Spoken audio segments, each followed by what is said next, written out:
are you? Happy Friday morning. It's been a while. Yeah. It's been since last Monday, I think. It's been almost 2 weeks since we've had a live with you guys. We're excited to be back. Let me bring, well, no. I think it's good. You think? Okay. Can you guys hear us okay? I think last time they said they did, even though we were kind of far away. We'll just have to talk kind of loud. Good morning.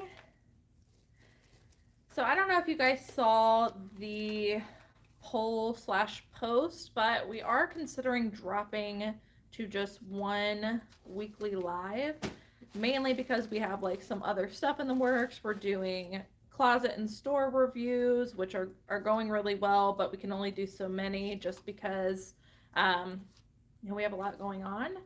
We've also considered things like mentorship programs and creating like eBay courses. Like a lot of you guys have asked for all that, but we can't do any of that without time. So we really enjoyed doing the weekly lives, but I think we are going to have to cut down to one time a week. I think majority of people said Monday was better for them. But we're also considering kind of going back and forth between an early session and an afternoon session, probably around like 3, just to kind of hit some people who haven't been able to join us. Good morning, everybody. How many do we have? 13. People aren't used to us getting on anymore. Good morning, Duel Warehouse. Nice to have you guys on. Morning, everybody. So let's catch everybody up on where we're at, because it has been a couple weeks. You want to give a recap over the last couple weeks? Yeah, I was just trying to figure out why that wasn't functioning, but it's fine. Hi. So recap over the last couple of weeks, we took obviously Memorial Day off, so we had a nice extra day. Because of that, the week before we tried to get ahead sourcing wise, and we've done an incredible job. We were actually just talking about that this morning, and long story short, we ended up having 307 items kind of in waiting, not counting what we currently have in batches. Those are just extra ahead. So we're really excited to be on again and to be ahead. So we have made a couple more changes with things here on the office as far as expanding how many items we're going to do each day and so on and so forth. But we're not going to get into all that craziness. Moral of the story, even though we've taken some extra time off because of Memorial Day and things like that, we're in a really great place. Yeah. And we're really excited because not only have we been finding a lot of stuff, but a lot of really great stuff, which if you guys follow Cayley's thrift hauls and some of our vlog type videos, you'll see some of that good stuff coming up too. So. Yeah, I'll be posting probably that thrift haul that I posted about on Instagram soon, where we went to like this mom and pop shop that we don't normally go to and get like the mother load of men's items. So that'll be coming soon.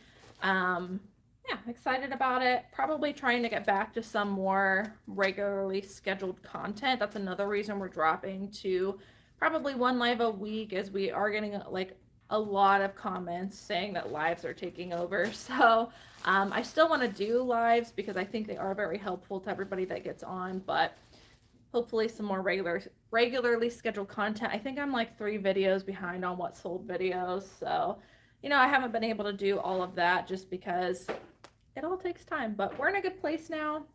And hopefully you guys will enjoy some of the interesting content that we've got coming up. Good morning, everybody. All right, well, we have 37 watching. We are going to do kind of a fun, another whiteboard kind of scenario. We had so much fun with this last time that I am really, really excited. So we will see kind of what that looks like today and see if you guys like this one as much as you like the last one. Yeah, everybody on, were you guys present for the keywords game that we did? Drop it in the comments below. It seemed like everybody really enjoyed that. If you guys missed that, we did a keywords game, which I think we'll bring back probably soon. Everybody was like, do it every time, but yeah, no, not every time, but maybe like once a month. That would be okay. Yeah, I can handle that. We want to make sure that we have time to answer you guys' questions, but we are going to start. Yeah, everybody loved the keywords game. We are going to do something a little different today. It's kind of similar, but we are going to show you, we have 5 items. We're going to show you what those items are. And we're going to do some title building. We're going to do it for 5 items. If you guys would like to participate, you can throw out some words that you think we should add to the title. Now, I'll just start by saying that everybody structures their titles a little bit differently. We kind of follow the same like rhythm every time. We have kind of a generic shell of what we do. That's how we train our employees, and that's how we list.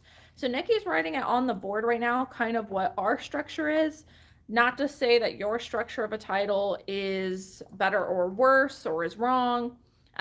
This is just how we do it. So this is kind of the structure that we're going to follow, and hopefully it helps you guys build your titles, also include some keywords and stuff like that.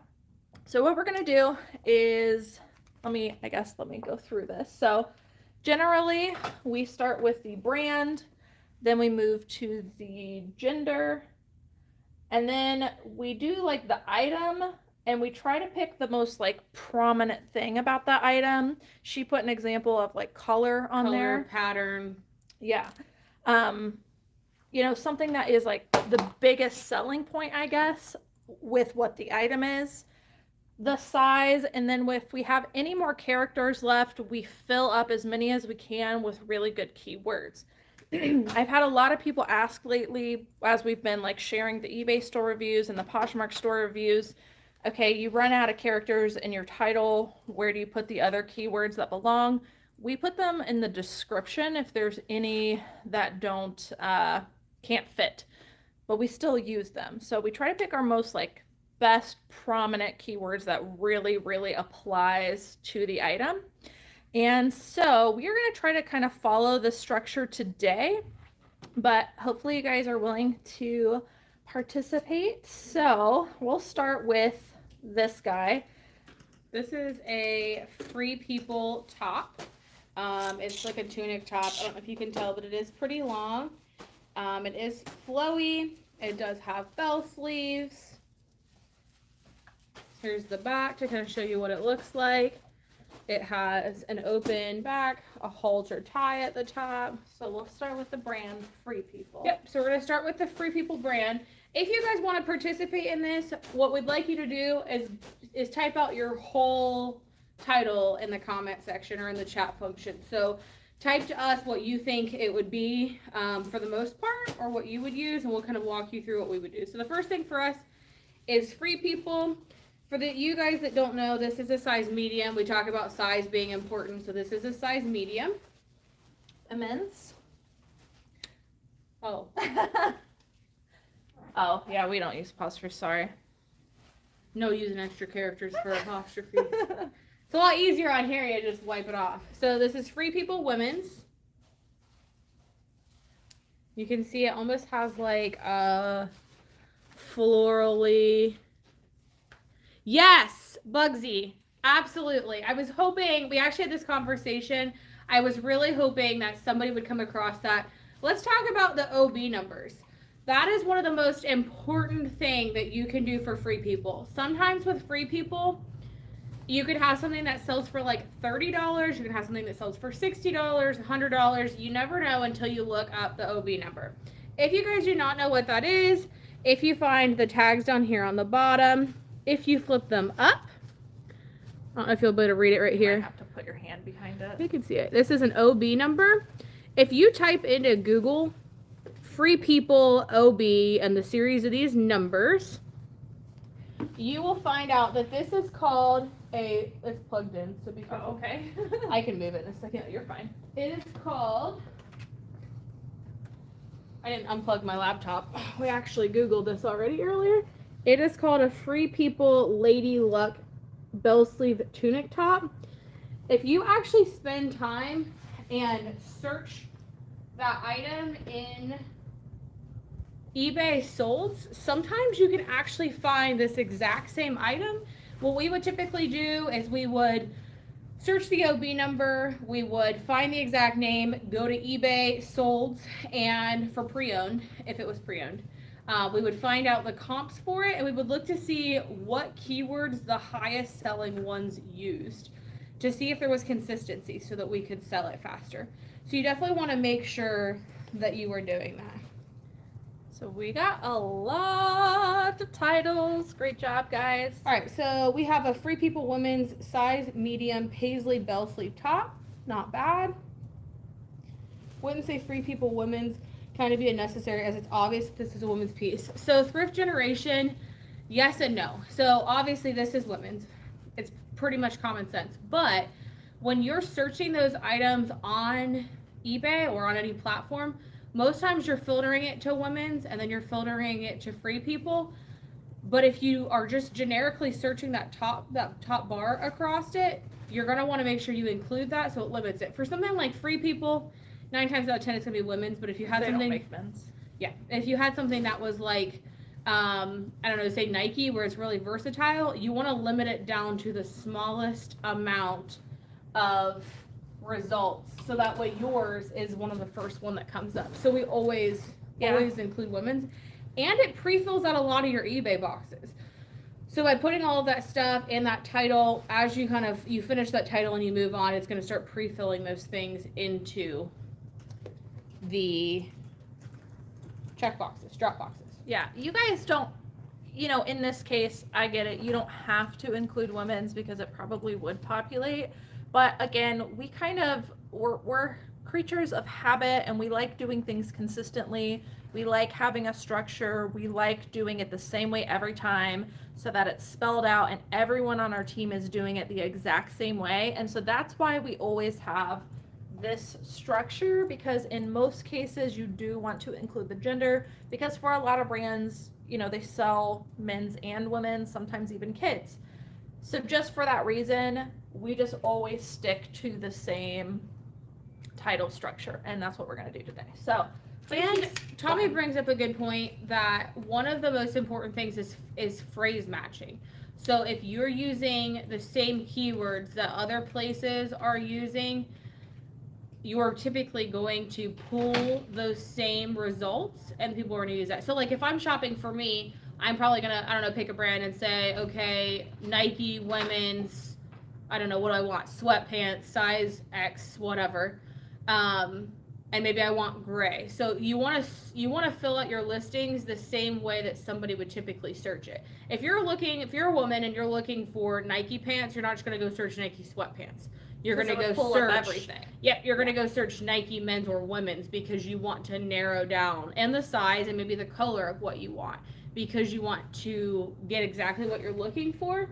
So by following this structure, you are already fitting in those top results. So sorry that I got sidetracked. Lot Life, yes. We do the exact same thing. Our essentially title and description for eBay is the exact same that goes to Poshmark.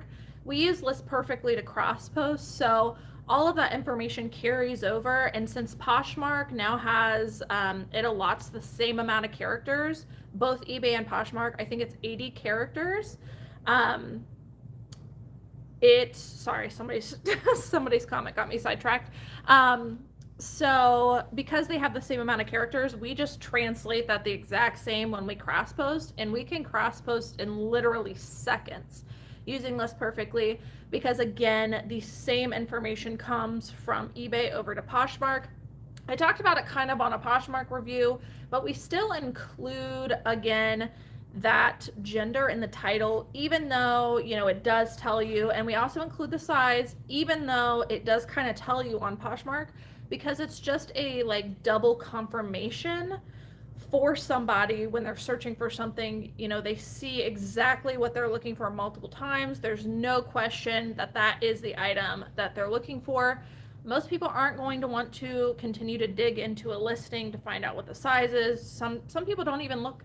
We all know buyers don't look at all the pictures, so they might not go to the size tag on your item to double confirm. So just by having it in the title as well as in your selections, again, it just promotes buyer confidence that that's the exact amount of item that they're looking for, essentially. So, okay, we got a lot of stuff. I'm gonna go, was it Bugsy? Yep, Bugsy started first. Bugsy started first. So Bugsy kind of had it right. As far as, again, what we would do, we're just gonna go off of what we would do. But we would, for the item and the most substantial, God, I said that word again, the most like prominent feature of that, in my opinion, would be the style name for Free People. Yep. There's certain brands you got to do that with, and you said that style name was called what? Lady Luck. Lady, sorry, I'm trying not to write in cursive, guys. Lady Luck Bell sleeve tunic. bell sleeve tunic Size. top. Yeah, Tunic maybe top. tunic top. Size medium. Guys, I'm gonna be honest, I ain't counting all the characters, so Yeah, we're gonna run Yeah. with it. So from here, we've got Free People Women's Lady Luck bell sleeve tunic top size medium. So that gets you through the main listing. All you have left is keywords. So if you have extra room. So what are some of the keywords that people have said? We had some that said like terracotta as like a color. That's a good one. We had some that put boho, Boho's- sheer, Boho's a really good one. sheer. Bye Bugsy. Thanks Is for it joining sheer? us. It's not very sheer, is it? I mean, it's semi-sheer. I don't know, maybe not. I think it looked like it. Yeah, it looks Just like from it the when light. you hold it up. But Yeah. yes. Let's see what else. We have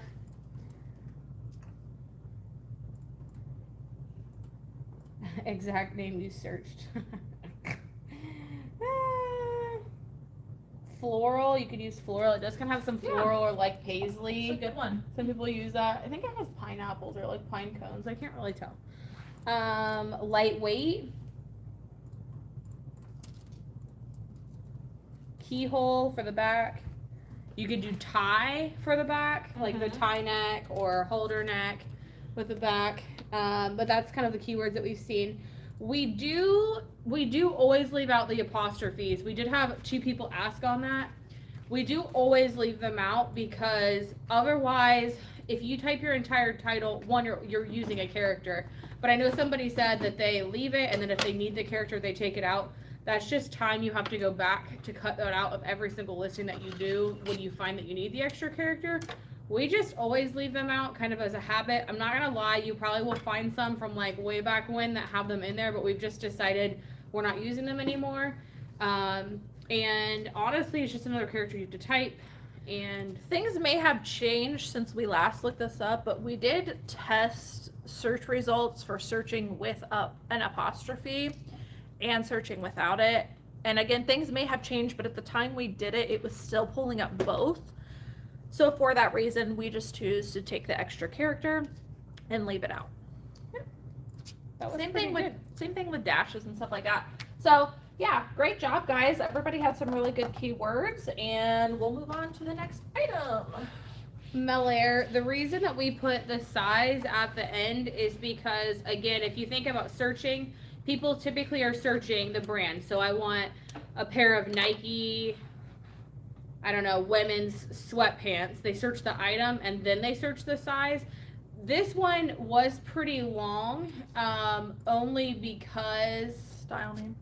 the style name was so long. But you know, typically your style name isn't going to be like Lady Luck, bell sleeve tunic top. It's not going to be that long on every single one. Sometimes it's plain Jane, where it's just like I don't know, a pair of like Duluth pants. So it's like Duluth men's navy blue flex hose pants. Well, flex hose is just one word and it's a lot shorter, and you'd have more keywords at the end. So it's more about the structure of how we do it. It doesn't really necessarily matter how many characters out it gets pushed. It's just based on the style names that we use. And some people, you know, as a buyer, some people might search Free People size medium or whatever that was top. I mean, I feel like it's half and half.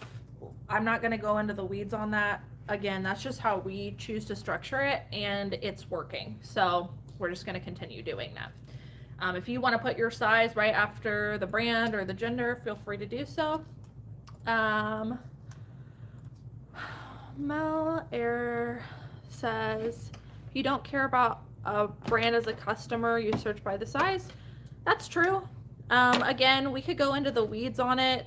I think there's such a vast range of how a buyer would search. Again, I think you as a seller just have to choose what structure you're going to do, because you can't like research that for every item. It would take way too much time to figure out, you know, what's the best way to structure this item and what's the best way to structure the title for this item.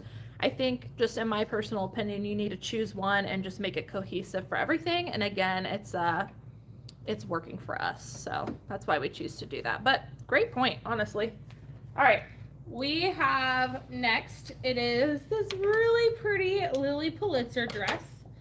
This is, I don't know if you can tell, it does have a navy blue back, so if you're wondering, it is v-necked. It is like a t-shirt dress. It is a size extra small. I don't know if you can see that with, oops, wrong direction. You can see that with the hanger there. Before you guys ask, Cayley and I did search this, and it is called a Oyster Bay Navy Ruffle Your Feathers Elise dress. When I searched that, the most, I think Oyster Bay? No, it was Elise. Really? Yeah. So one thing I've noticed with Lily, sorry, I'll show you this. One thing I've noticed with Lily Pulitzer is typically it is the print name that does really good. We had one that was called like Sails Away or something, and it was a maxi dress, and some maxi dresses were going for like $50, but this specific one went for like $120 because the print on it. So if you have Lily Pulitzer, you come across her, always make sure you pay attention to the print, because that can make a huge difference. So it's kind of like Vera Bradley in a way.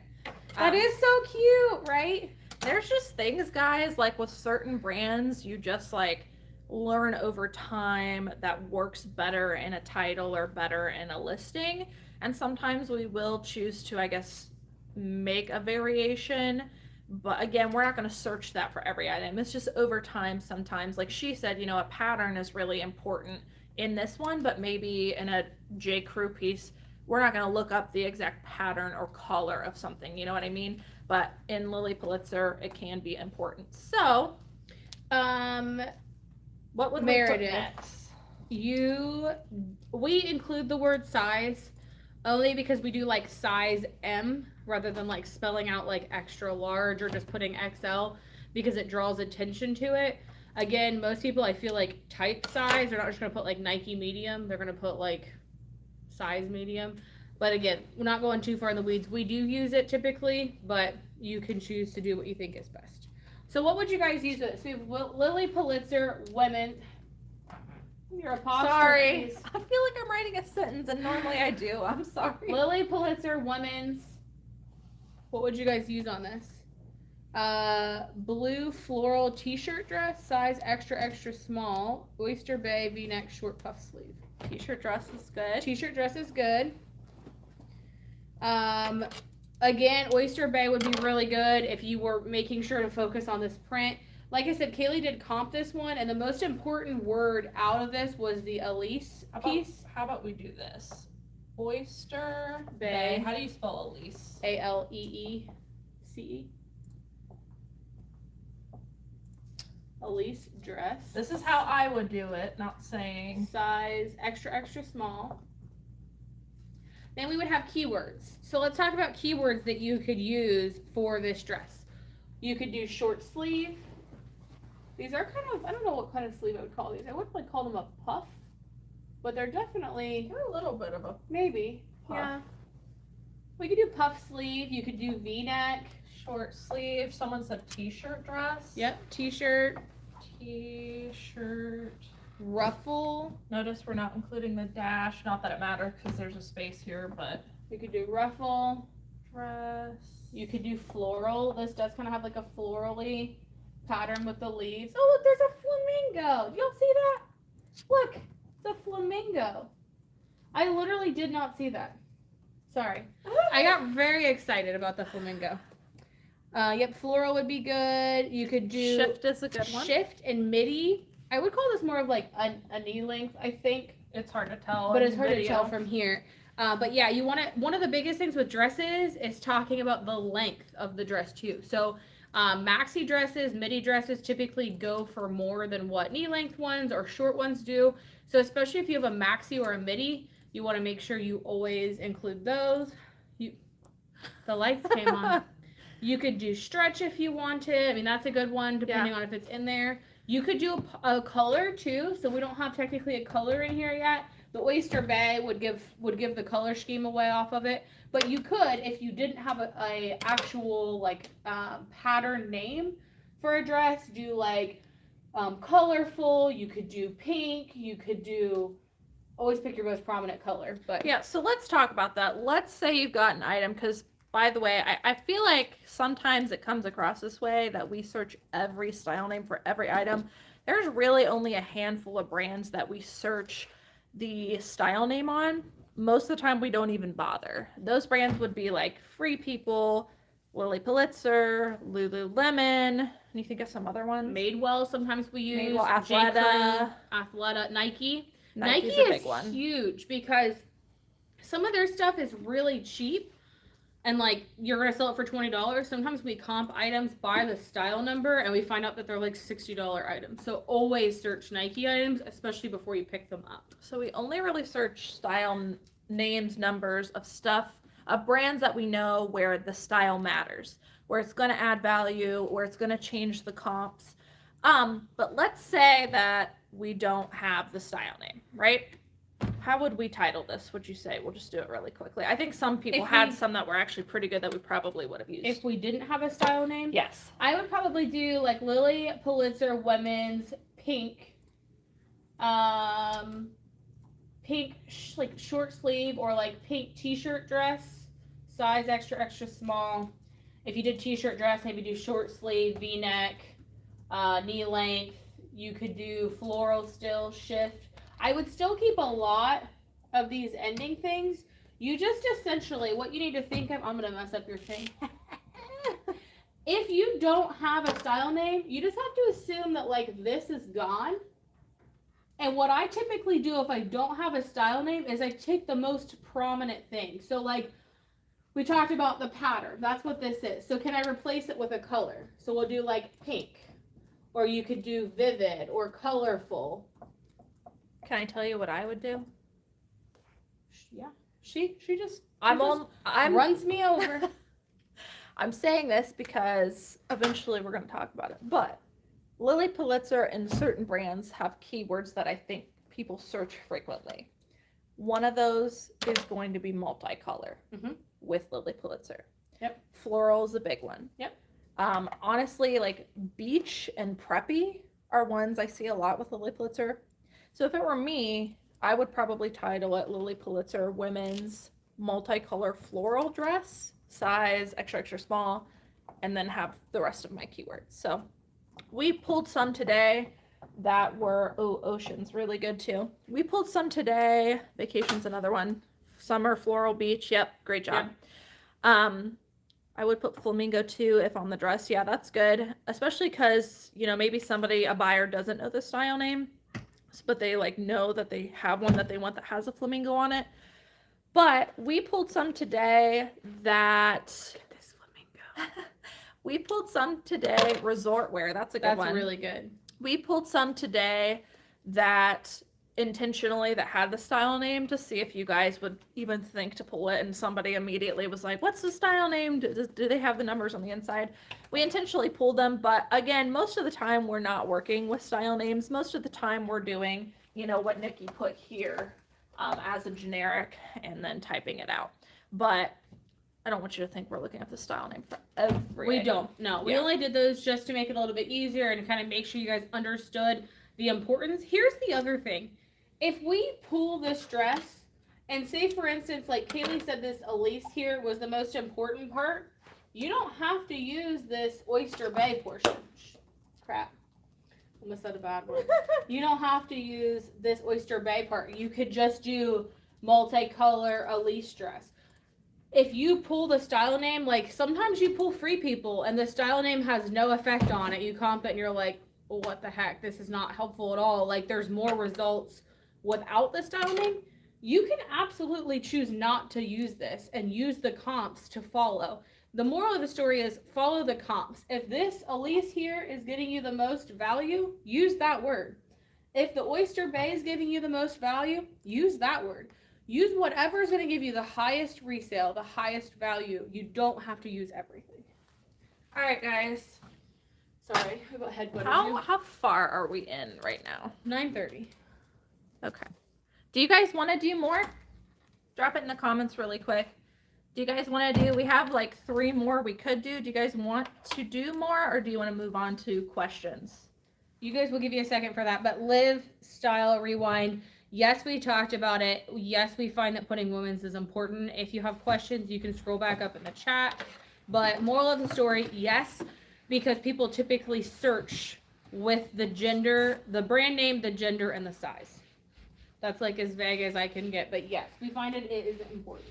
While we're waiting on people to answer, can we scroll back up and see if there were any questions related to those items before we move on? I think we're good. I think I got them all. Okay. Yeah, no, I got them. We're good. I've been paying attention as we've been going. Okay. I always search my title on eBay to see where it ranks. Yes. That's a really good idea, Malaire. You want to make sure that you do search your title, especially if you're not comfortable with titles. Search it and see how close to the top your listing is coming out, and see what those ones before you have that yours doesn't. Diane, how do you tell if a dress is midi or knee length? Wouldn't it also depend on how tall the person is who will be purchasing it? You right. You right. You want to know what I do? Hold it up. Well, looks knee length to me. Yeah, I mean, you have to use your best judgment, but like I look at the size in comparison too. So like if you have an extra large dress, like a big bodied person, and you put it on Cayley, it's probably going to come down a little bit longer. So you have to take into consideration how much, I guess, fullness the person's going to have in the top. If I put this extra small on me, it's like it's not a dress, it's a top. So you got to take into consideration the size and say, okay, I'm going to have X amount of space, but like y'all can't see this, but you can tell. There's there have been times where I wasn't quite sure, because I'm actually a little bit taller, I would say, than most women. And so there have been times that I have just Google searched like a chart essentially for what's, you know, length of dresses, like what is midi, what is maxi. And sometimes you can find them that are like between this many inches is considered a midi, between this many inches is considered a maxi.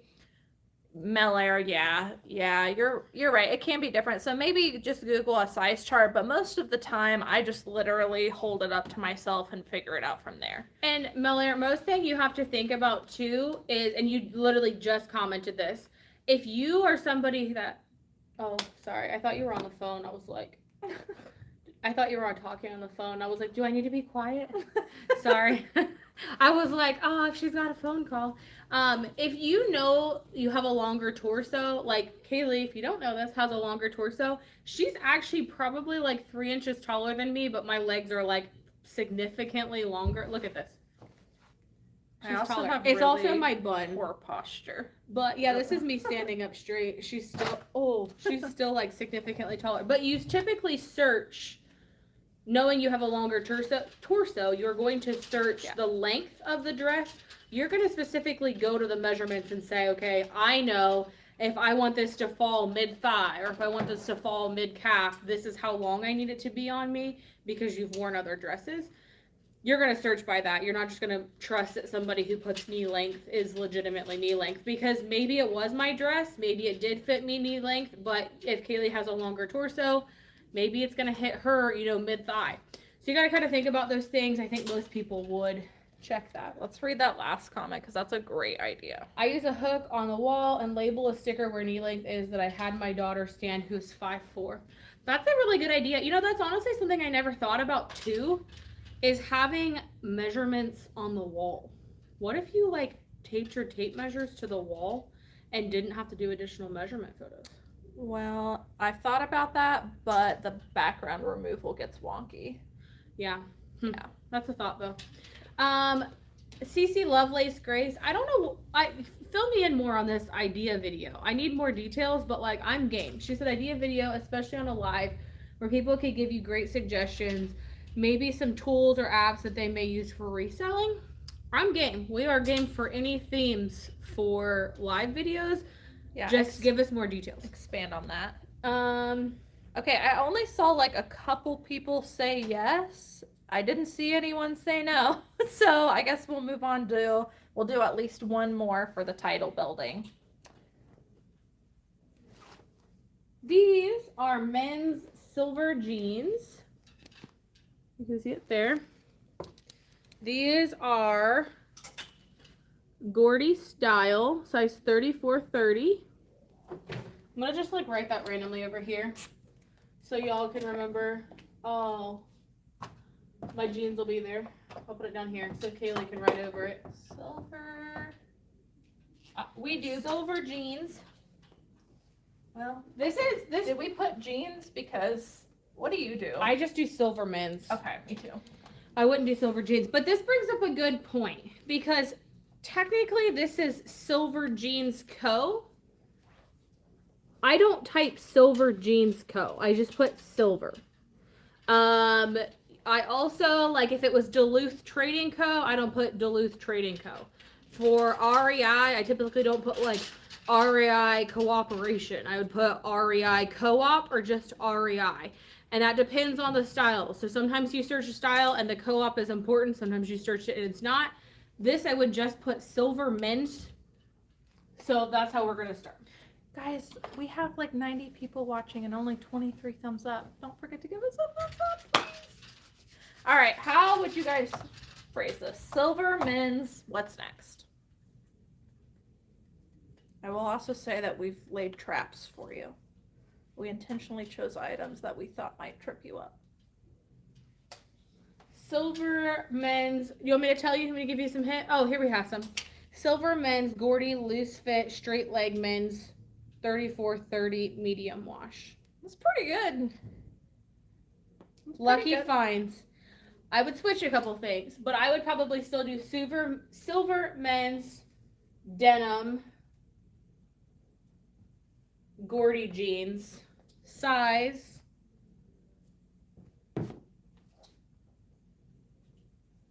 Yeah, what would you guys do for the size? So Patricia NYC, we would do it exactly the same 34x30. For Melaire, we do not use spaces, we don't use gaps, we don't do like length versus width. So we would literally just do this all together, no spaces. So I was wondering if somebody would ask about, do we put the tag size or the measured size? Because we have a lot of comments about that. A lot of people that don't quite know what to do with men's jeans. If you guys don't know, men's jeans, when you're listing them on eBay, it's not really a problem, I don't think, on Poshmark, but on eBay, it'll ask you the size, and then separately, it'll ask you the waist size and the inseam. What do those mean? Which one do you choose? So I always choose the tag size for the title. And then whatever the drop downs are, we always use exact measurements because we have photos of exact measurements. We don't adjust this tag number based on, like if we would measure the length and it's 28, I'm not going to change this because that's what the tag says. And it creates some more, I guess, questions with the buyers. If they see that the tag says 34-30, they know that that's where you got that from. You're also including the measurements based on the actual measurements that you individually took. You're including those photos, and you're also including the correct measurements in the listing. So just to reiterate, for men's jeans, we put the tag size in the title. Later on, it'll say size blank in your drop downs. We would put size 34 because that's the tag size regardless of measurement. Later on, if it asks for a waist and inseam, we would do that based on measurements. Hope that makes sense to everybody. All right. We got some questions? I'm going back up. We need to add some keywords onto this title. We do put jeans, but the jeans we put down further. Honestly, whether you put silver jeans men's or you put silver men's blah blah blah blah jeans, it's still gonna pull up with the same results because they're all in that same title. We find that it's better for us to stick it with the Gordy, so people would search just Gordy jeans, not necessarily knowing the brand or not searching the brand. They just want to search the exact style. They're typically going to search men's Gordy jeans, and by having that together, it tends to populate more results for us. Let's not get into the weeds. This is, again, just how we do it. We're not saying it's better or worse, but this is how we do it. It works well for us. So what are some good keywords? I saw someone put distressed. I don't know if I would call these distressed because there aren't holes. I think they do have that like modern, like, how would I phrase it? Like a modern, like washed out look, but I don't think I would call it distressed because there aren't holes. You could do the wash, so medium wash, dark wash, light wash, depending on what they were. I call these medium wash. You could do like 5 pocket. That's always a good one. Rise is a good one. Sorry, I'm over here reading the chat. Rise is a really good one. You could do mid rise, high rise, depending on what they are. For us, it's kind of hard right now to tell. If I guess, I would assume these are probably a high rise from just looking. But we wouldn't have to guess because by the time we're doing the listing, the measurements are already done. So we would know based on eBay whether it was mid-rise or high-rise. But that's always really important. Not necessarily on silver jeans, but like American Eagle jeans. Most times women are like going over like highest rise or like high-rise jeggings, and they're looking specifically for that. So that can be a huge selling factor. We don't typically put rise in the title for men's. For men's, no. For women's, we like almost always. For men's, we don't find that it's typically a factor. Now, if the style name says low rise or something, or if it's incredibly low, we might add that. But we don't, in general, find that men are searching for the rise. So we choose to leave it out most times. Leg style is good. So straight leg, wide leg, boot cut. I would call these a straight leg. Tapered, but whatever the leg is, we would typically do. I would honestly put the word modern in here because I found that to be a pretty decent keyword for a lot of men's jeans lately if they are a more modern style. I've also got the contrast thick stitching. Sometimes if we have characters, we'll put that in. You could also do like relaxed if it's slim, relaxed, loose fit, whatever that looks like. Good job, guys. Anything else comes up here? Someone said Western. I could see you calling these Western just because of like the look of them. I would say that would probably be a keyword that I would let fall into my item description versus my title, because to me it is not the most prominent keyword, and we want to keep the most prominent keywords in our title for us. So if I did use Western, I would personally put it in the description. Somebody asked about if the measurements were different. So like I said, if this was 3430 on the tag, we measure this and it's 28. The title will stay the same as the tag says, and then the measurement and the drop-down boxes on eBay would go with the legitimate actual measurement. So you would have a photo of the actual leg measurement, and then you would have the drop-down box as the actual measurements. And then all of our descriptions will say like see measurements for details or something along with see photos for details. So the measurements are there, but we still follow the tag number.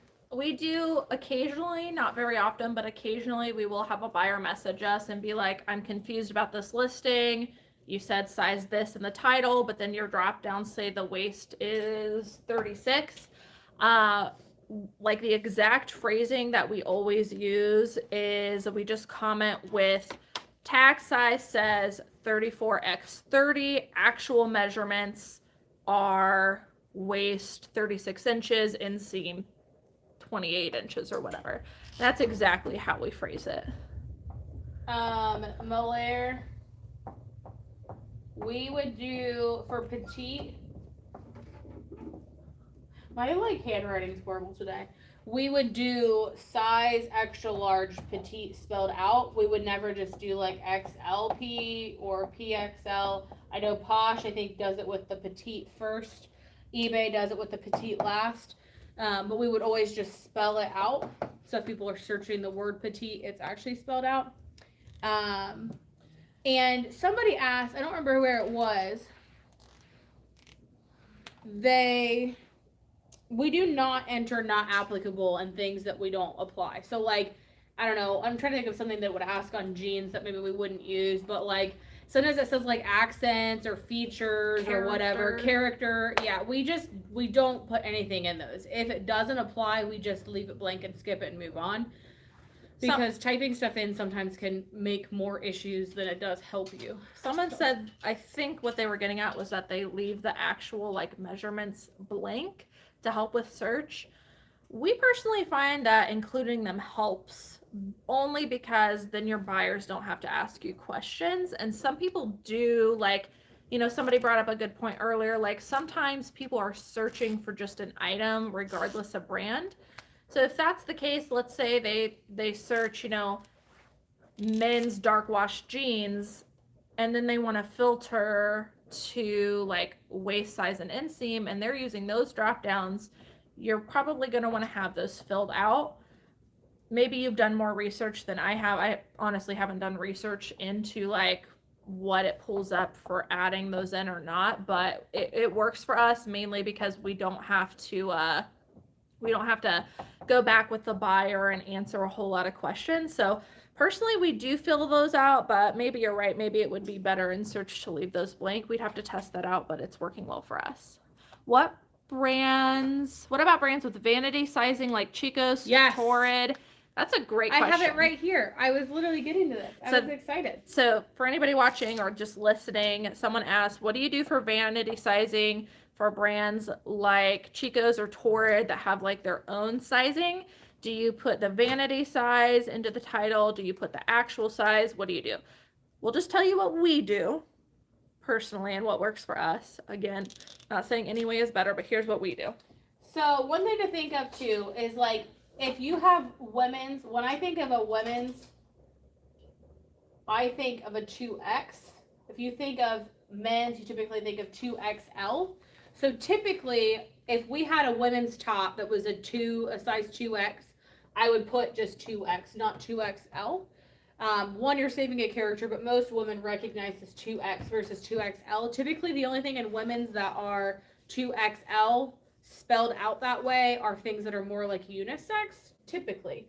We think of Torrid, you could put a Torrid 1, but sometimes buyers who are not familiar with Torrid, we've had it happen, have picked up something that's a size 1 and they get it and they're like, this is clearly not a size 1. Well, like no, a US size 1. It's not, because they're expecting it to be a US size 1 and it's a plus sized 1. So a 1 is an extra large. Most times in the title, I'll put like Torrid size extra large. And then in our description, I'll put, when we have a size spot, I'll put extra large or Torrid size 1. So that they know that there's a difference. You also have the tag that says size 1. So we try to put that in there. Same thing with Chico's. I don't know. I can't tell you exactly what size is what in Chico's. I literally have to look it up every single time. But I'm pretty sure a size 2 is a size large, if I remember right. So I would put in the title like blah, blah, blah, blah, blah, size large, fill out the rest of your listing. And then in the description, I would put Chico size 2 large. What do you put in the drop down? In the drop down, I typically go with whatever's in the title. So I would go with large. US sizing. Yes. Because if you think about it, so like, let's say you're listing a Torrid size 3, again, don't know what that translates to. 3X. I can't remember. Let's say it's a 3X. Let's say that you're listing Torrid in your drop down, you choose plus the type of sizing plus size. You don't have an option for 1 or 3. Sorry, that was our example 3. If you type in 3, you're creating your own drop down, which is not good for search. So you want to choose the US sizing. Sometimes we'll put both in the title as well. So sometimes we'll do like a torrid blah blah blah, blah size 3x 3 sometimes. Yeah, I haven't Occasionally. done that. I haven't done that in a while. Honestly, torrid I think is pretty cut and dry. Most people who pick it up know what it is. Most people, I would say, don't have issues with it. It's pretty, I guess, equatable. A 3 is a 3x, a 2 is a 2x, so on and so forth. The only maybe kind of freaky one would be like a 0. That would be a size large. But Chico's definitely catches people up because I kind of thought it was going to be the same way as Torrid, and then a 1 I'm pretty sure is a medium, and I was really confused with that at first. Melaire brought up that she literally has to look it up every single time. So do I. Yeah.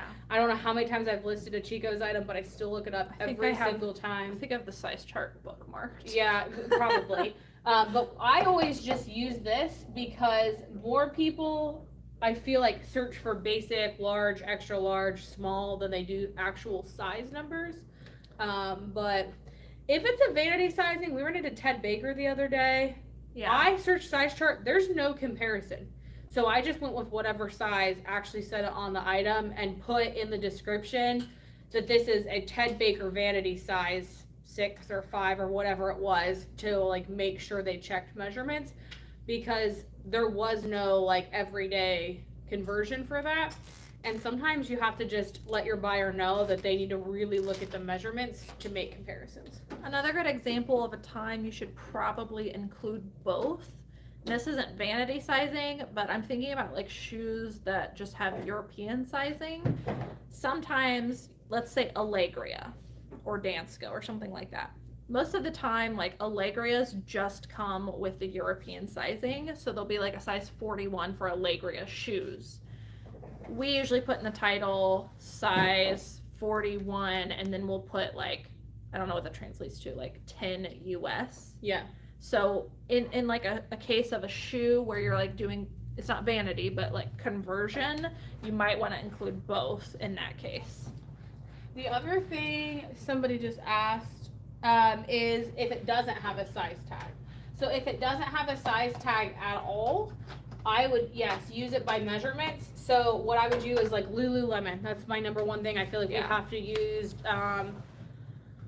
measurements on. I go to the website, I pull up the measurements, I fill in the most likely piece. I say, okay, I believe that this is a size 6 or a size extra large, whatever it is. And then we put that in the title, and then in the description boxes, we'll put size tag is missing, size determined based on measurements. Please view measurements to ensure a proper fit. And we haven't had issues with that. So Patricia NYC and Melaire are both bringing up good points. You know, one perspective, I guess, is that she said if you're selling internationally on eBay, even if you're not selling internationally, you know, in the case of like Dansko's, a lot of buyers, like, I think am I getting this mixed up? Yeah, like Patricia NYC said, like, most people that frequently buy those brands do know the converted sizes. So like in the case of like Allegria shoes, they probably know, they're probably going to search a size 41. They're probably not going to search a size 10, even not international sales. And yes, people do, in general, I would say, if they're familiar with the brand, they may search the regular sizing, but wouldn't you rather catch both buyers, I guess, is guess what I'm saying. Like, yeah, well, and they might know too, you know, so most people will type, you know, size 3 Torrid, and then, you know, if they're familiar with it, and then they'll go back and be like, okay, I'm not finding what I want. I would know I needed to type 3X too to see what I could get, or go to my drop down boxes and see, okay, if I use drop downs, what do I come up with? Because sometimes you come across things that you're not going to find one way or the other. But that's how we also include it in the description, so that way if there's questions about it, that they can also find it. All right, we're going to cut off and go to questions. We're going to, well, I'm just going to stand here if that's okay. We are on eBay and Poshmark, yes. Belaire, and some Mercari and some Depop.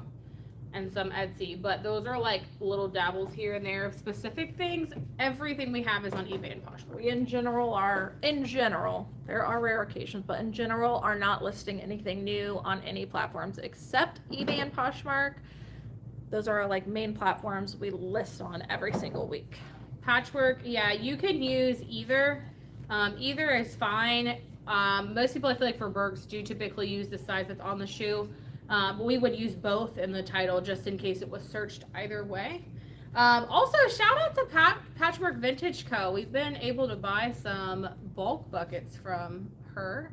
Yeah, and she's a lovely lady, and we've gotten some nice things. So I look forward for your emails and look through them. So also shout out to Jeanette. Oh, yeah. Yes. I did get that right? M Jane. Yeah. Yep, M Jane. We met her in a store up north earlier this week, and she was so friendly. Yeah. And we got her pictures taken. I haven't seen it on the Instagram yet, but I keep looking, and I don't know. It's nice to see you guys. Let's see. How do you tell if your listing is over 90 days on eBay? If you go to your active listings, there's actually a whole column of what date it's listed, and you can actually filter that for oldest or newest, however you want to. If you're not seeing that as a filter, there is an option to edit what columns you're seeing on eBay. So if you're not, you should by default be seeing the start dates. If you're not, check your like settings right above that and like check mark that you want to see that, because you can actually adjust what columns you see on your active listings.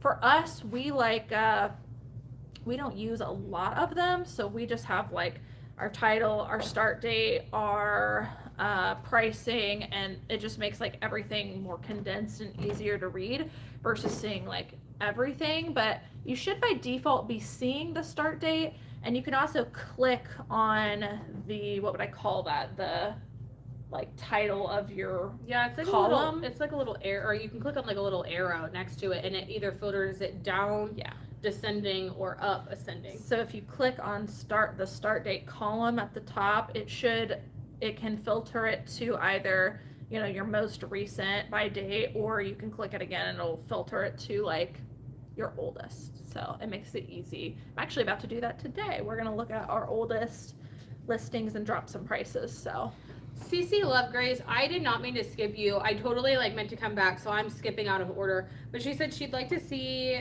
multiple videos, even on different topics, sourcing, comping. The app completely was the best video in the past, gave sell-through rate, sale price, etc., and maybe a daily tools app one. We could definitely do this. We actually have plans today to record a video about becoming a better reseller and how to do better at like sourcing. So we've been working on that. We filmed stuff like, I don't even know, I think over the last like 2 months, and we just haven't put it all together yet. Yeah. But we're gonna get it done today. I'm not sure when Cayley will post that, but we will work on that for sure. We are getting back to more regular content. We just, again, if you guys only knew, we've had like a complete like turnaround in our business, and a couple weeks where we had to like really just buckle down and work super duper hard to get to where we need to be. And so unfortunately YouTube like falls behind, and that's honestly why we have to, you know, charge for things like eBay store reviews and Poshmark reviews, because if we take time away from our reselling business, that money has to come from somewhere. So, you know, that's why we charge for things. But we do have some, again, we're probably dropping the lives down to once a week, probably. And we are in a really good place right now. As she said, we're sourced like 2 weeks ahead right now, which is really good. We're about to increase our daily listing goal a little bit. And hopefully with all of this now coming together and just being in a really good place, as long as we can keep the momentum, we are actually, hopefully, not promising, but we're trying to do like 1 day a week where we're in the office, or maybe not in the office, but we're doing like essentially a social media day where we're really focused on YouTube or, you know, Instagram posts. Hopefully bringing you guys some more regularly scheduled content, maybe some new stuff.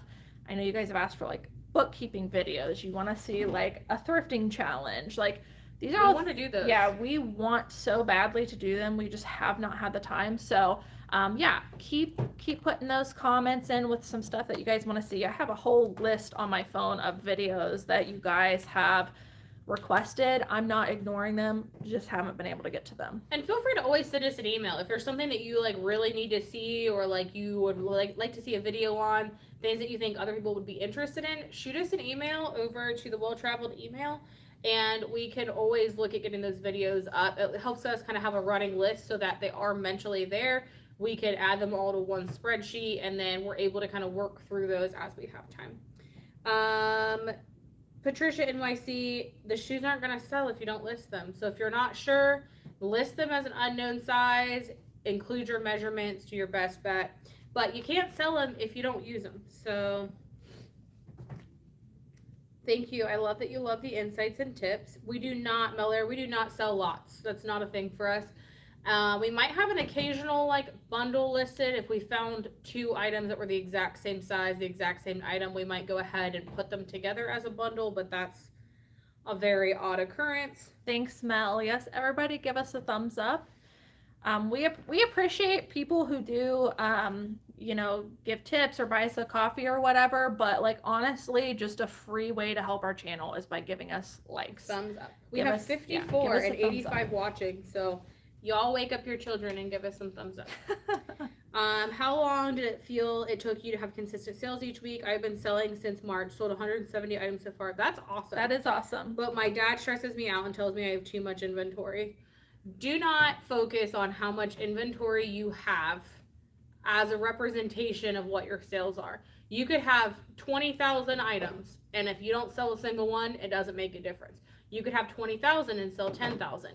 Doesn't make a difference how many items you have in your store. It's all about sell-through rate. If you're not selling it, get it out. We have a 90-day kind of rule for us, 90 days in, 90 days out. When we're comping, that's sales based on the last 90 days. That means if we have more than 100% sell-through rate for 90 days, if it's not gone in 90 days, we need to start marking it down to get it out. We've been selling a lot of really cheap, not cheap, but cheaper items, discounted items, clearance items for us. But we're making room for more inventory. We're getting rid of things that maybe we picked up that don't have a good sell-through rate anymore. That's the only way you're gonna get through that. The amount of items you have does not matter. Yeah, let me just reiterate, and I'll answer your question too. They asked about how long. Let me just reiterate that the 90 days in and 90 days out will only work if you are focusing on a high sell-through rate model. You can't just pick up anything, not check the sell-through rate, be picking up stuff with lower sell-through rates and expect them to sell within 90 days because they just won't. And then if you're following that like drop down of every 90 days, I mean, it might be beneficial to your business, but like if you're just constantly dropping prices on low sell-through rate items, like you're just essentially running in the mud because you're putting all this work in and you're not, and you're constantly discounting it when the item is not going to sell that quickly. I hope that makes sense. Yeah, you only want to do things that have been sitting for a while. So when I say we're discounting things, we're going to items that have been in the store for like over a year, of things that like they've more than had their time to sell and haven't sold. We're not going down and marking things that we got yesterday that haven't sold already. You want to make sure you give things an adequate amount of time to sell before you just keep discounting it, because it's only going to hurt your eBay store by doing so. But it also hurts your eBay store to only have a bunch of items that aren't selling either. So it's better after they've been there for a significant amount of time to go ahead and get as much money as you can out of them, get them gone, make room for things that do have a good sell-through right now and that are more likely to flip. So don't sail the ship on things you just got. I didn't mean for it to come off that way, but. So let me finally answer that question really quick. How long did it take to start seeing consistent sales? It took a long freaking time. So it does take a while. It can be very discouraging on any platform, but I hear mostly people are talking about eBay. It can be very discouraging when you finally buckle down and you're like, okay, I'm going to focus on a high sell-through rate. I'm going to list consistently every day. If you are doing everything right, it still might take you 6 months to like really wrap it up. I would say once we started focusing on a high sell-through rate, and only picking up items 90% of the time with 100% sell-through rate, according to our calculations, it took about 3 to 6 months to start seeing like consistent growth. Consistent, like about as much as we're listing is selling. And if you think about it, if you're picking up something that sells 100% of the time within 90 days, it's probably going to take 90 days for that item to sell, right?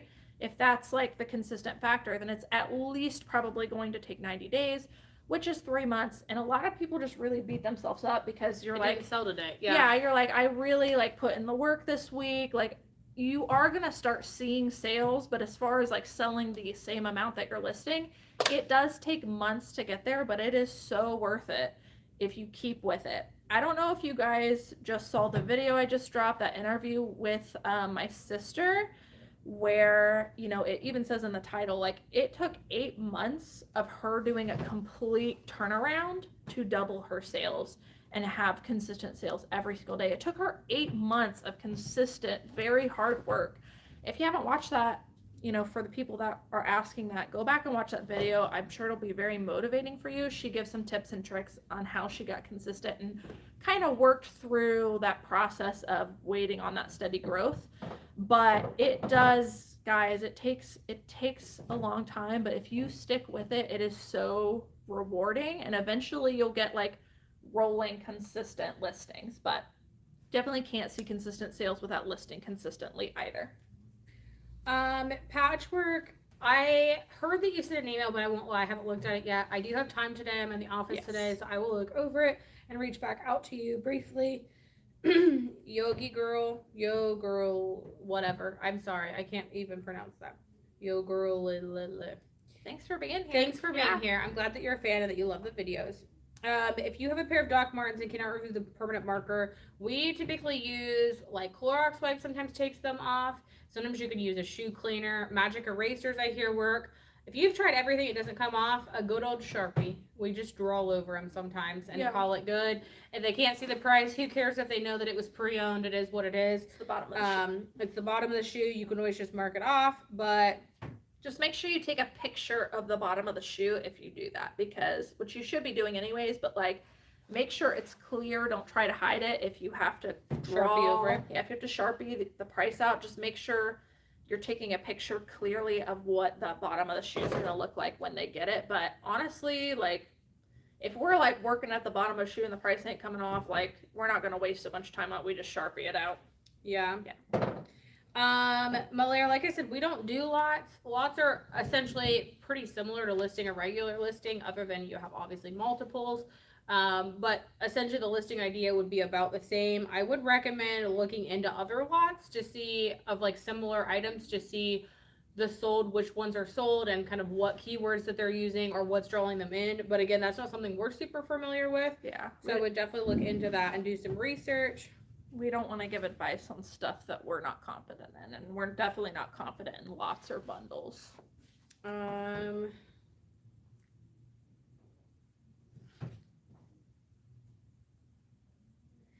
Malaire brings up selling similar. So it's not something that we do anymore. It was something that we did at one point, but we don't do it anymore, not since I've been here in the last year. A lot of resellers use the saying that it's about to expire and using it in 30, or using the sell similar to relist that.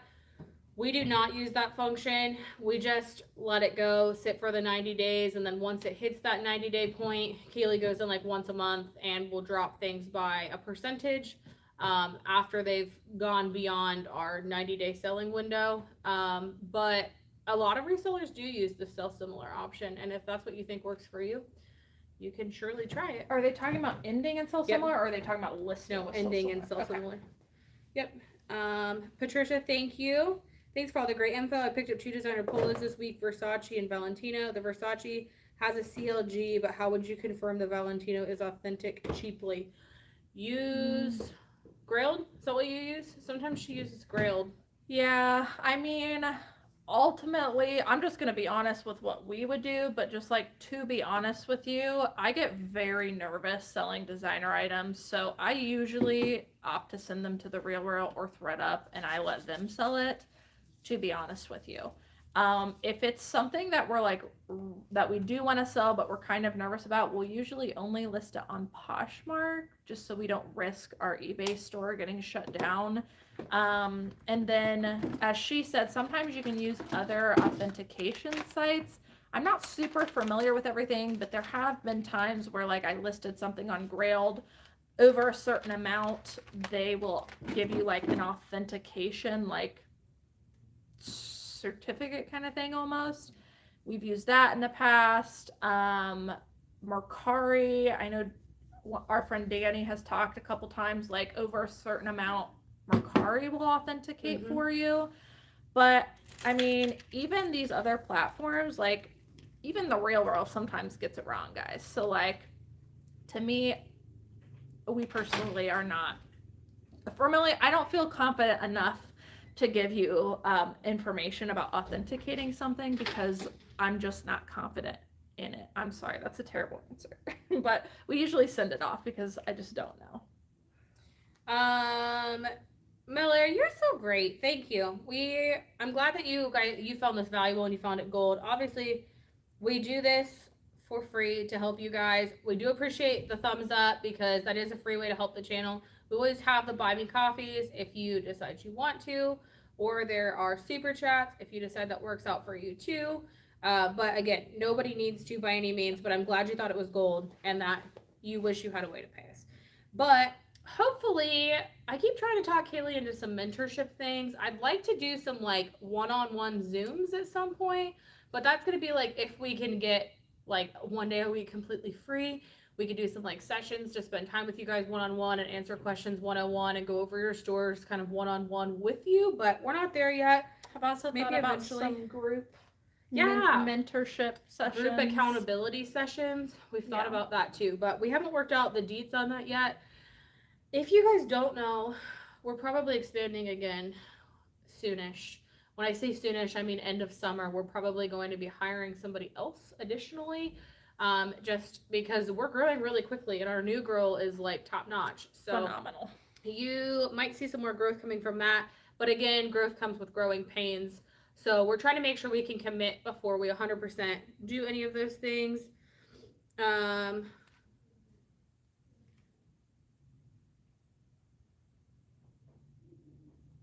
There was something about how do you respond. Oh, yep. How do you address, I lost it. It scrolled up. We have a lot of comments, How do you address messages from buyers who are upset about shipping cost? Honestly, I'm just going to be straight up. Cayley and I both spent over 10 years working customer service and just grinning and bearing it and being like, okay, you can have what you want. I'm not doing it anymore. Like, I'm at the point where, like, I'm sorry, but I don't set the cost of what USPS costs to ship something. We market for the cheapest. We actually have calculated shipping. We put the exact weight on something. So when a customer goes to buy it, it's telling that customer what it would cost for us to go to the post office and ship that item. That's exactly what I sent to them. Hey, I'm sorry that you're upset by the shipping cost. We used exact weight. This is exactly what it's going to cost us to send it via the postage office or postal office if we go. A lot of times we'll say something about if they're buying multiple, we do a combined shipping function. We do send 10% offers to buyers, things like that as like a, hey, we're sorry that it sucks. We know it sucks, but there's nothing we can do.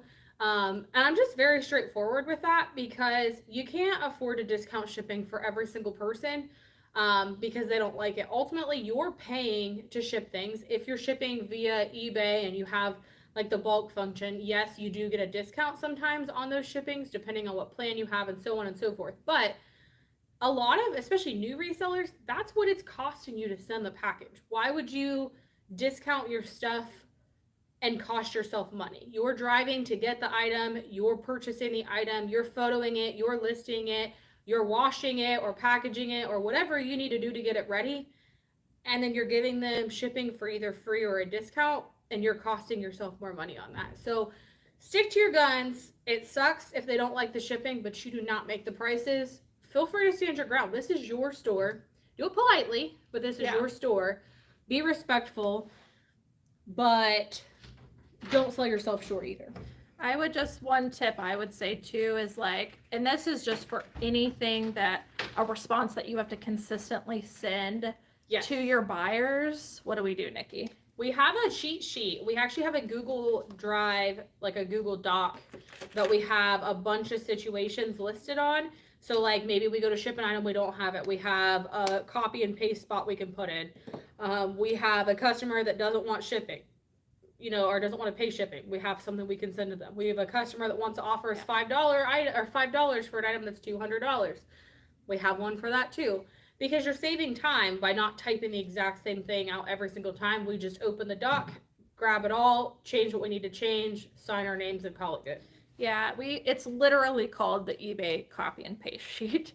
And any time, and not just with something that you use frequently necessarily, but anytime it's frustrating, we put that onto the copy and paste sheet. That way, if this exact frustrating situation comes up again, you're ready. You're ready. You don't have to spend like the mental capacity worrying about exactly what you're going to have to say, making it professional, like, and honestly, just letting it take up that mental space in your head. So we just have copy and paste. I think we might have one, at least on the one I have, for that situation with shipping. We have it, like she said, for, you know, we lost an item. What do we say to the buyer? So if you struggle with that, I would definitely recommend creating your own copy and paste sheet and having those responses pre-filled out. It'll make your life so much easier. Nicole talks about ignoring them too. The number one thing you don't want to do on eBay is ignore things either. You always want to have an answer, because then it shows that you're actively responding. It shows on eBay that you're an active responder and that you're actively involved in your store. Ignoring a lot of questions can make it seem like you're ignoring your buyers. eBay's not going through every single transaction and saying, oh, well, they ignored this because it was a stupid question. eBay's going back and saying, oh, look, they had 10 messages and they only responded to 1. So you always want to make sure that you respond, even if it's something that just says, no, thank you. Sometimes we send it to say, no, thanks, and we call it good. But you want to make sure you always respond. That's where copy and paste comes in. I have a copy and paste paragraph for when buyers message me with low offers. I copy it. I use it so often. It just says, thank you so much for your offer, but unfortunately that's lower than I'm willing to accept at this time. Thanks, Cayley. And I seriously use that every single day. Copy and paste, but that way I'm making sure I'm responding and creating that activity within my store. Like, eBay knows I'm home. eBay knows that I'm providing good customer service. If you go to your eBay Seller Hub, which, by the way, hopefully soon we'll be able to make a video about the eBay Seller Hub and kind of tell you what each thing is and kind of how to get to it and what's helpful. But if you go to your eBay Seller Hub, on the overview page, it'll have a daily task thing at the top, and one of those is unanswered questions. And so that should tell you that it is very important to eBay that you're answering your questions. We're going to take the next few minutes to answer whatever questions are left. If you guys have any last minute questions, feel free to drop them in the comments. If you have one I haven't gotten to yet, it's still coming. So I know I still have a few on here, but I wanted to take a second and kind of tell everybody, if you have any last minute questions, to drop them in there. Lavaine Burnett said, I love you guys. Thanks for all you do. I love how you run your business like real CEOs, and because of that, people take your business serious. Love it. That is my number one takeaway for anybody, is if you treat your business like a side business, that's all it's ever going to be, is a side business for you. If you make it a priority, you sell it like you've got top dollar, you're the number one thing, it's the number one priority for you, you run it like it's a multi-million-dollar business, you're going to see more returns for it. You've got working hours. Yep, you've got working business hours.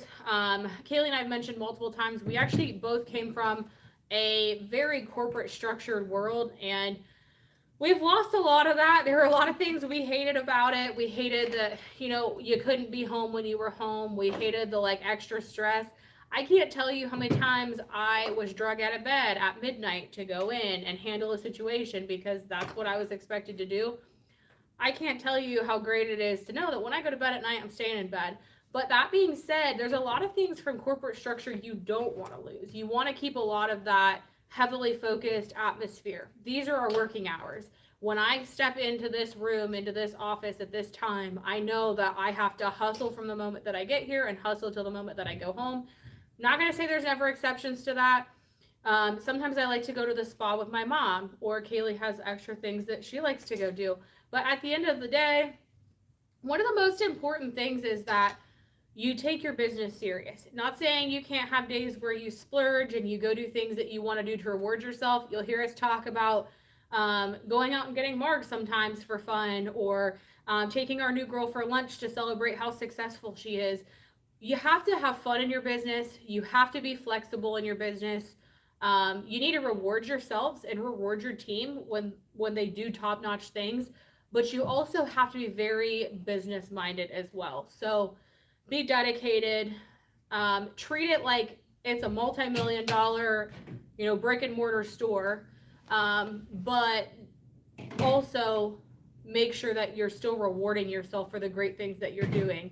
Don't sink the ship because you're not seeing results right away. But the number one thing that'll make you successful is sticking with it. So slow and steady wins the race. You right.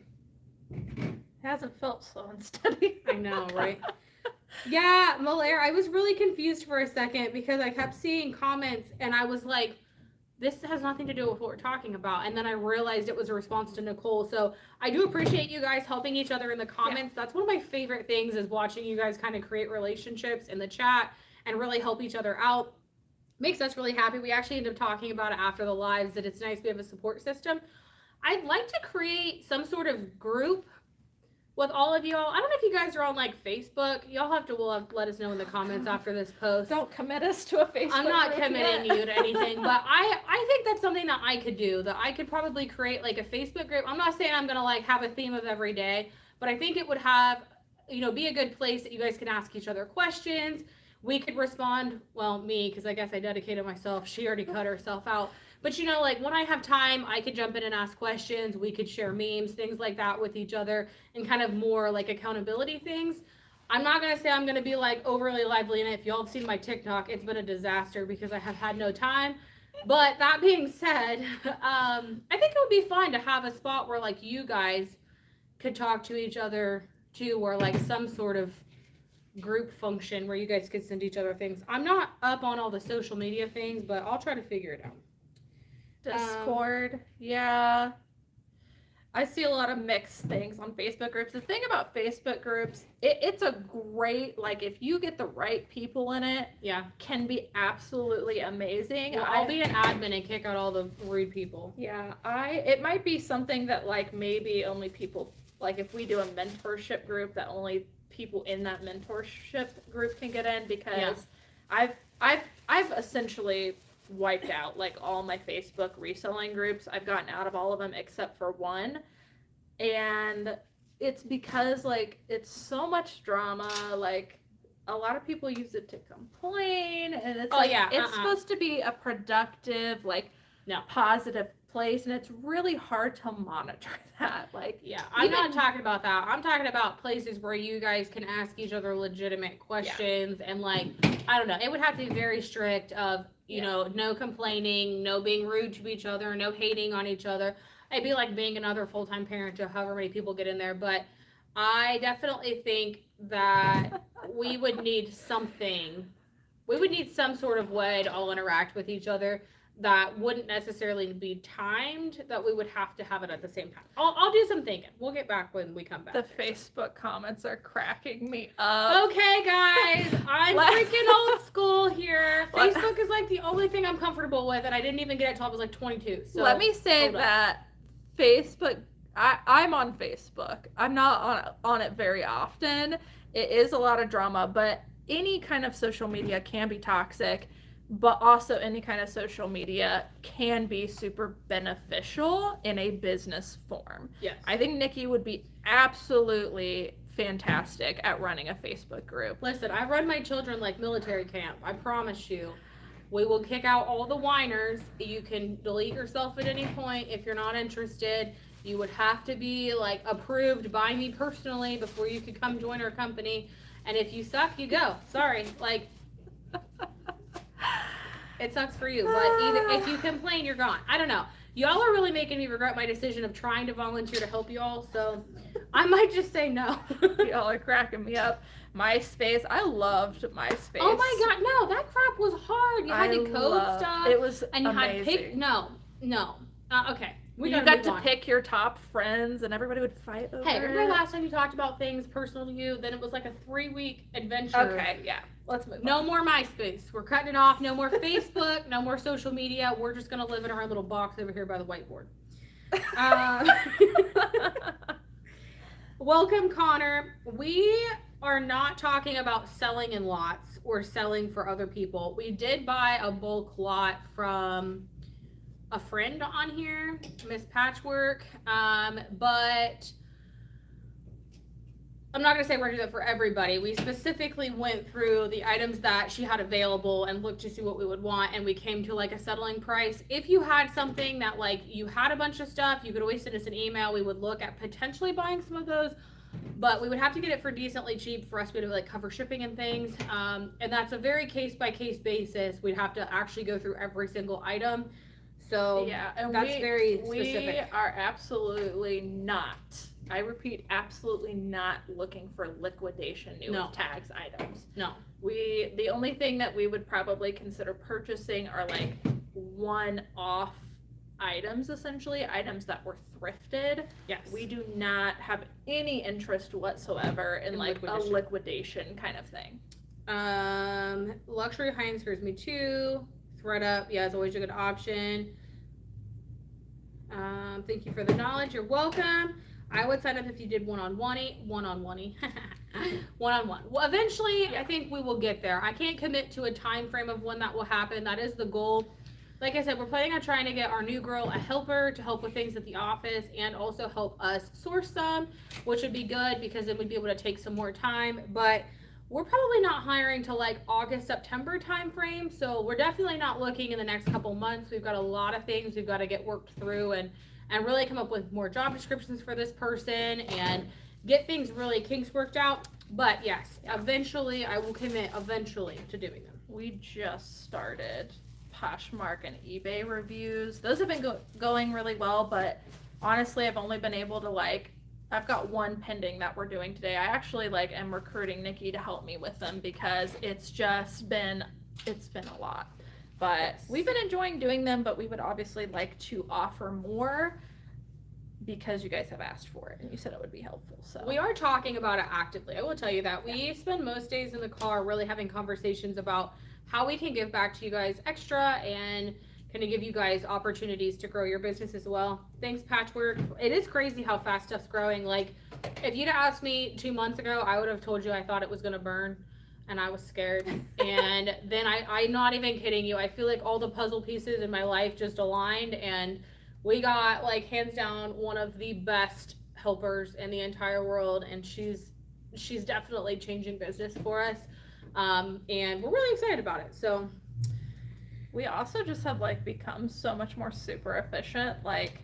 Yeah. When you started, if you would have told me we would have had an 80-ish shipping day, I would have been that's gonna take all day. Now it takes an hour and a half. So we shipped 99 packages on Tuesday and it probably took us 2 hours. It's incredible how much stuff is going out and how efficient we've gotten on things. And like I said, last Monday we took most of the day off because we were doing PED reviews and doing check-ins with our new hire and really following up on things like that. That was a whole day that we weren't out doing things we wanted to do. Monday we were off because of the holiday. We're gonna have another day coming up for inventory. Maybe we could do a video on inventory and kind of how that looks. That's a good idea.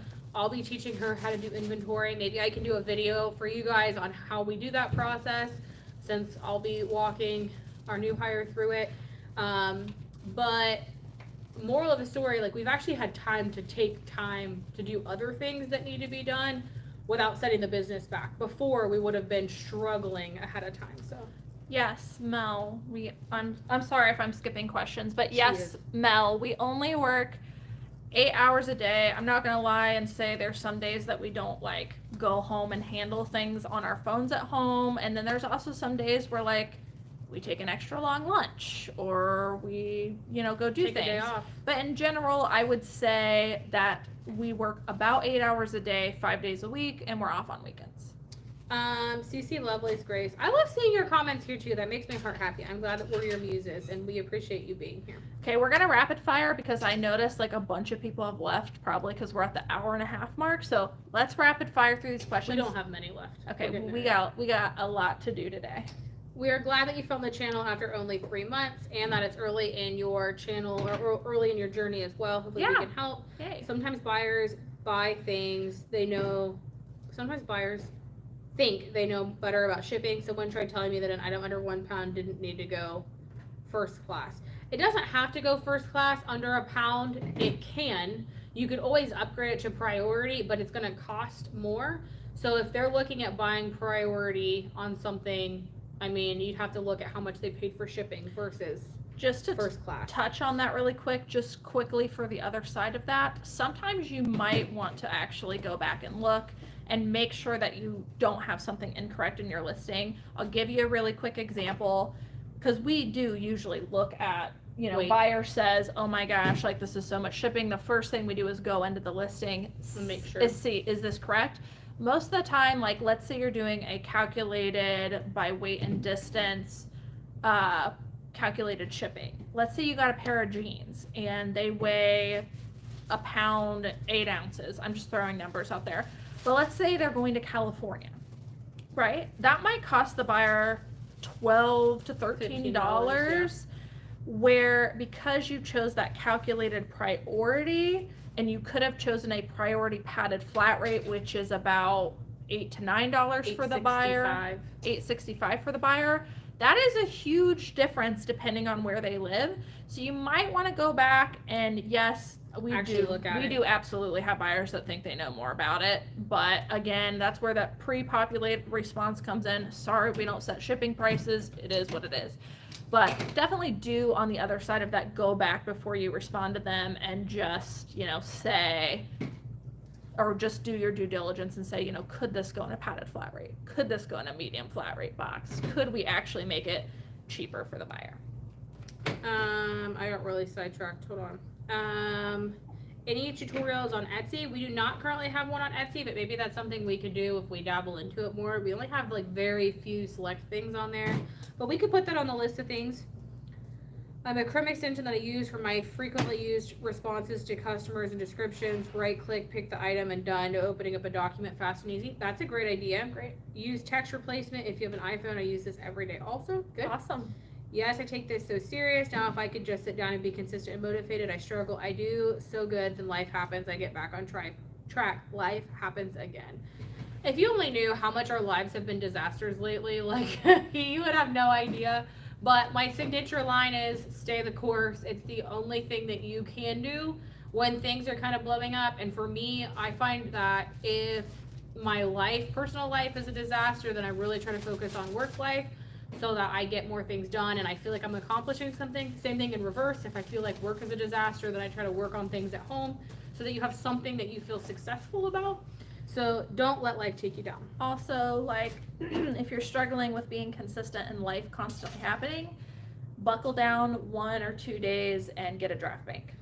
Get ahead, get a draft bank so you can schedule ahead, and then it doesn't matter if life happens because you already are ahead. You got a draft bank for when life happens. You got to plan for that, because without that, we definitely would not have consistent listings every day. Stuff does happen all the time. Malaire brings up and says, do one thing daily, be good to yourself, and have grace. That is the number one thing. I'm going to skip all these comments about Facebook since you all literally just crushed my dreams. I saw a bunch of people that said that they would totally sign up. It would be a very big undertaking. Apparently Discord is an app that is good for organization and it uses numbers better than Facebook. So I will Google, okay? I will do some research. I know what Discord is. I don't know, but I will Google for you. We could have like a Patreon too. There's other forms other than Facebook. To me, honestly, guys, like, I know everybody laughs at Facebook, but there is an ease of use to having a Facebook group. It's just getting the right people in that group and keeping it a positive environment where we're not constantly being negative or we're not using it as a venting session, you know.